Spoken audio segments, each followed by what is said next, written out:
대통령과의 대화에서 부동산 어떻게 변할까?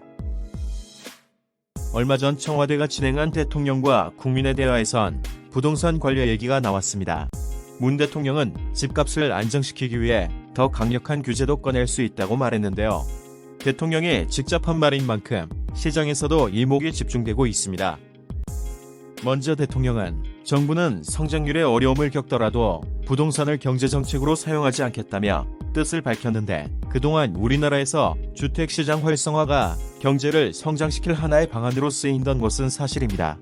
2016년 경제는 2.9% 성장했는데 이땐 설비 투자도 감소했지만 건설 투자가 10%나 상승해 성장에 크게 기여했습니다. 불안한 건설 투자의 규모는 올해 들어 감소하면서 현재 우리 경제 성장률을 낮추고 있기도 합니다. 그럼에도 이번 정부는 주택시장을 부양해 경제를 활성화할 계획은 없는 듯합니다. 대신 토목 사업을 통한 경기 부양책은 적극적으로 활용할 계획입니다.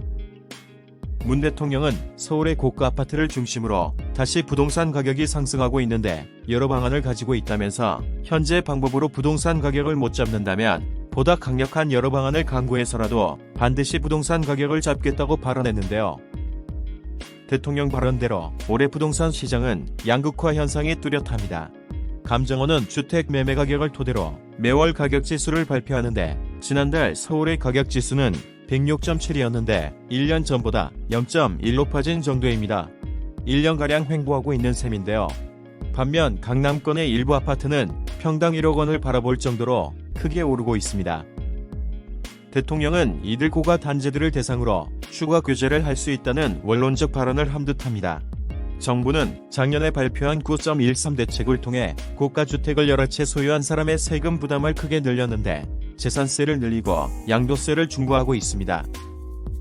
보유세 상승분을 세입자에게 전가할 가능성이 있어서 임대료의 상승폭을 제한하는 방안도 논의 중이고요. 다만 현재 제도로는 본인은 전세로 거주하면서 전세자금 대출을 받아 투자를 하는 방식은 막기 어려운 상태인데요.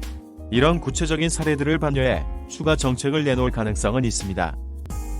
현 정부는 부동산 가격을 유심히 살펴보고 있습니다. 현재 부동산 시장은 전국적으로는 안정됐지만 일부 고가 아파트들의 가격이 크게 오르고 있는데요. 정부는 여기에 맞춰 세부 정책을 추가로 내놓을 수 있습니다. 주택시장을 통해 경제를 활성화할 의도는 없다는 점도 분명히 했습니다. 반면 실수요자에겐 규제를 완화해줄 가능성도 있고, 청년주택, 신혼희망타운, 3기 신도시 등 실수요자를 위한 주택 공급도 예정돼 있어 이런 공급 정책에 귀 기울여야 할 필요가 있겠습니다.